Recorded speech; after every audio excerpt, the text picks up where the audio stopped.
wearing hooded sweatshirts with camo and like colored jeans. Business, they're going to be forced to hire legally, and they're going to be forced to play by the rules. When businesses and everybody plays by the rules, the country is better off. The country is not better off if businesses break the law to get a leg up on their competitors while acting like they are engaging in some noble pursuit that's not at all related to money, especially when giving us jobs just leads to numbers like this, where 17% of people aged 16 to 24 can't get jobs in New York City. And these are people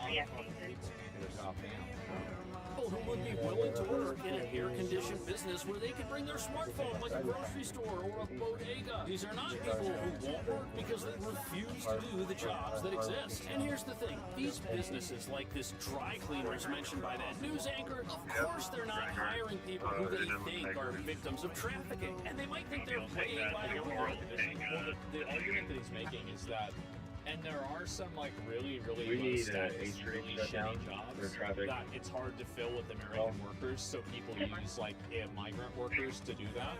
And I think this is especially true with agriculture. But what he's saying is that the entire premise of that goes away when you're talking about working at a gas station, or you're working at Subway or Amazon. Like, these are normal places that average people can work at. The requirements are not going to destroy your body. There's nothing like that's extreme, like a call center. Yeah, it's an easy, comfortable job. Well, I mean, like, it's not an easy job. And it might not be comfortable, but like compared to Alpha 12, some witnesses are saying that this happened in Kayak Alley between 8th and 9th Street. There was a shootout here, which is about 7 or 8 casings. Couldn't get a unit to come block off. 12, lockdown 1. I copy, I'll go to 3. Check. 019 in control. Good. We copy, we're doing a grid search right now for any evidence of a shooting down here. Can you show me doing a theater check, please? Alpha 12, we just found about 7 or 8 casings in Kayak Alley between 8th and 9th Street. We can get a unit to block off any sort of traffic over here with the grid. Copy unit to Kayak Alley and 8. 6 market right now. Copy.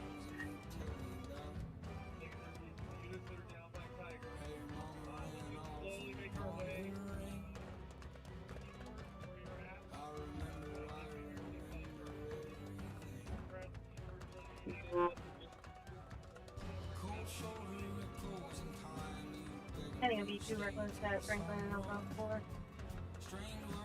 Yeah, control stuff on that. Just broadcast cancel that. We're not going to that. There you go. 7, I'll take 3 and 7. Officer 2000 from Stanford 3. I did it out for kids. And that one was a wrong way driver. He's northbound and southbound lane. Case 1448, 1448. Yeah. Officer 2000 Stanford 3. Hey, you have a call? 7-3 Adam, 7-6 Adam, 925 Folsom and Maria Del Rio, on Folsom, white male 20s, black shirt, camo pants, looking confused, possibly 922. I have the victim's phone, yes. Charles 18, call 187. picking strawberries in this. It's because so many businesses here don't. And the most maddening thing about all of this is, yes, New York is a sanctuary city, but it's also very progressive. So for the little guy, they're out there on one hand advocating for the little guy to get higher wages. Yeah, they've gotten PSYOP into defending these massive multi-billion-dollar companies or multi-million-dollar business owners. Into thinking that they're helping the little guy by advocating for these business owners to continue using, second-rate, second-class citizen labor. It's really impressive. Yeah, it's like tipping, in a way, yeah. And more protections, but at the same time, they're totally okay with businesses who don't do any of that in the name of open borders. Minimum wage in New York is $16.50 an hour. And ask any progressive, they'll tell you that's too low, and they'll tell you that greedy businesses should be paying more because workers. You know what's funny is that I think that they're right. I think $16 an hour probably is too low in New York. And I bet you might not be able to make a living working 40 hours a week at $16 an hour. Like, I would view, this is like my view on like minimum wage, right? Is like if you have to work if you're working 40 hours a week and you can't afford an apartment or a place to live on that money, then the minimum wage needs to go up. Because if it doesn't go up, you have an untenable situation in the long term.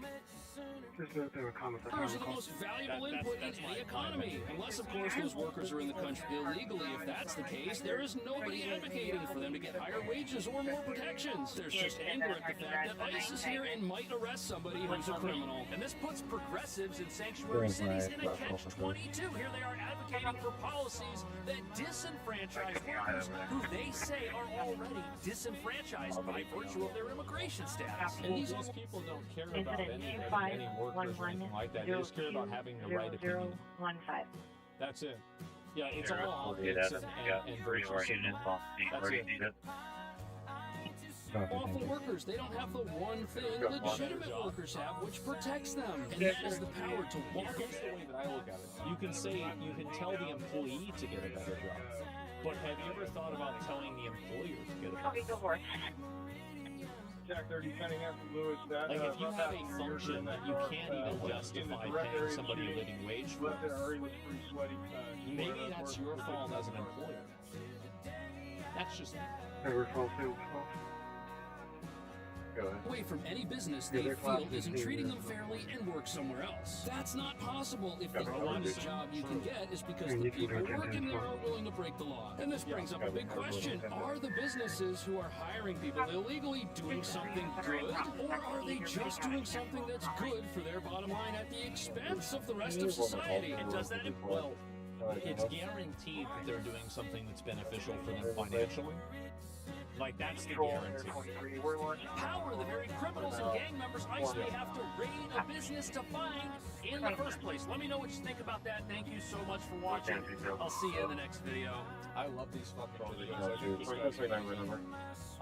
I'm so glad that he's calling this out, and I totally support Cash Jordan. I've watched like probably 10 of his videos before the video. Yeah, he's so good. And I really think, like, I mean, he's doing rewards work, right? I mean, like, it's crazy how bad this shit's going. I'm actually really kind of shocked. I don't know how, bro, like, after seeing all the crazy shit that happens in New York, it really is no surprise that Gotham City is based off of New York. I mean, New York's turned into a PvP server. 2 people in custody tonight after the FBI search of a Diamond District pawn shop. The 2 men have been buying stolen luxury items from South American theft groups and then reselling them at their store. So the owners of this store right here are in FBI custody for allegedly working with a South American robbery crew to sell stolen items, some of which were taken from the homes of professional athletes and other wealthy individuals all across America by a gang of Chilean immigrants residing in the U.S. illegally, living out a twisted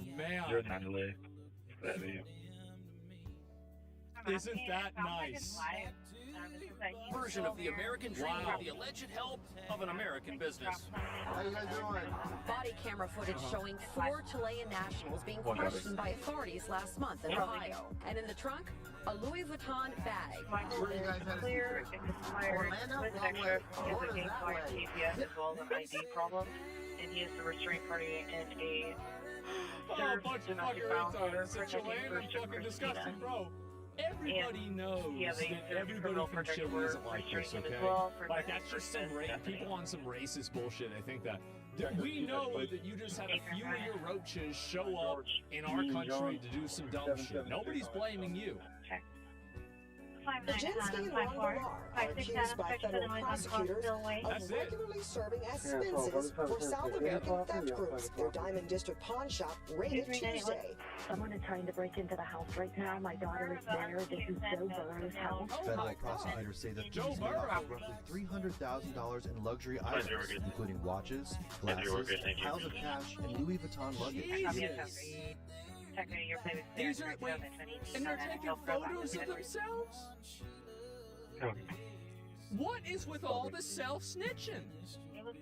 Alleged gangbangers also posed wearing the NFL stars JB9 and number 9 No way, they take a photo and chain necklaces. I have to say, this is kind of a He power also has move, a though, flag right? and rims advising he's on. I mean, at a certain level, I kind of the respect PRCS flag. I And do. it You says got address balls not to do this, validated. right? Like, yeah. I mean, it's self-snitching. Yeah, yeah. But it's a power move. Now, it's not a good power move, but it is a power move. They come here almost exclusively to commit and engage in Nora criminality. Victor Uni, I feel like 451. my privacy has been violated in more ways than one. Prosecutors say in their search Tuesday, investigators found large quantities of suspected stolen property here at the pawn shop, as well as from a storage facility in New Jersey. They also found sports memorabilia and power tools that they're probably used to open safes. These are the individuals that wake up every day with one intention, is to commit as many crimes as possible to make money in any way possible. Yep. 9 Samsung Edward 255. So evidence links one of the thieves busted robbing a football player's home to a pawn shop in Midtown Manhattan. So they're just selling it right back to the pawn shops. That's how it happens. Self-snitching? Yeah, it is. It's not so much a power move as an indictment of the weakness of the justice system. Yeah, it's a little bit of that too, right? Yeah, a little bit.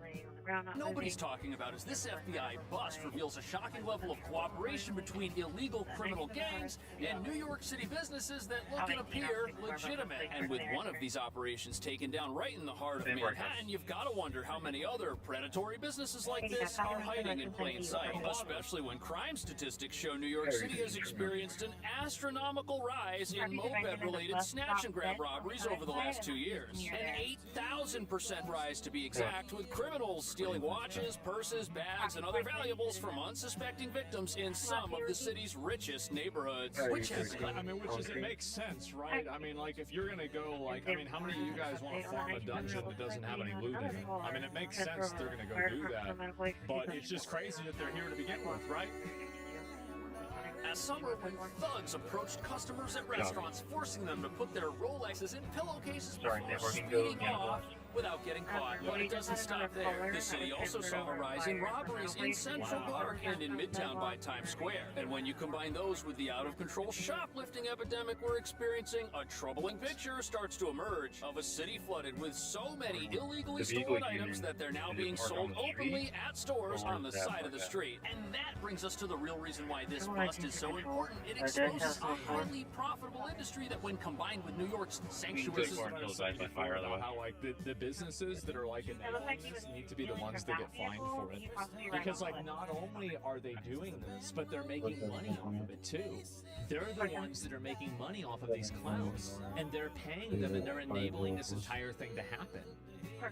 City status acts as a magnet to bring the world's worst criminals to our city, where we not only allow them to hide from the federal government while they live in taxpayer-funded homeless shelters, but also the opportunity to be the worst versions of themselves, all thanks to New York's decriminalization of petty theft and assault, which, as you're about to see, has created a pipeline of products stolen from the law-abiding and then sold on the streets of New York in broad daylight. Can you transfer work this